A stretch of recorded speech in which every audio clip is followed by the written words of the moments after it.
তো এটা বাস্তব, কারণ যেখানে হিন্দু ডেমোগ্রাফি কম হবে সেখানে হিন্দুরা মরবে এবং দেশ ভেঙে যাবে। তো যদি জনসংখ্যাগত বিন্যাসই আমাদের ভাগ্য নির্ধারণ করে থাকে, তাহলে তা আমাদের অনুকূলেও কাজ করতে পারে।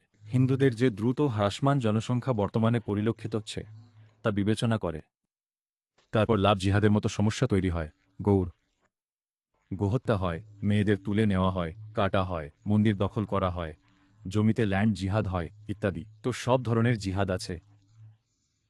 সুতরাং এর কারণ একটাই, হিন্দুদের সংখ্যা কমছে আর অন্যদের সংখ্যা বাড়ছে। এবং এর সমাধান কি? এই সমস্যার সমাধান এটাই যে আমরা বেশি থেকে বেশি সংখ্যায় লোকদের আবার নিজের ধর্মে ফিরিয়ে নিয়ে আসি। কারণ আমাদের যাদের আমরা বলতে পারি যে আমাদের অ্যাডভার্সারি অথবা যারা আমাদের শত্রু বলে মনে করে থাকে, মূলত মুসলমান ও খ্রিস্টানরা ঘোষণা করেছে যতক্ষণ না পৃথিবীর প্রত্যেককে তারা মুসলমান বা খ্রিস্টান বানাচ্ছে, তাদের মোক্ষ বা মুক্তি নেই। যদি এমন হয়, তাহলে আমাদের এই চ্যালেঞ্জটা স্বীকার করা উচিত। তাই আমরা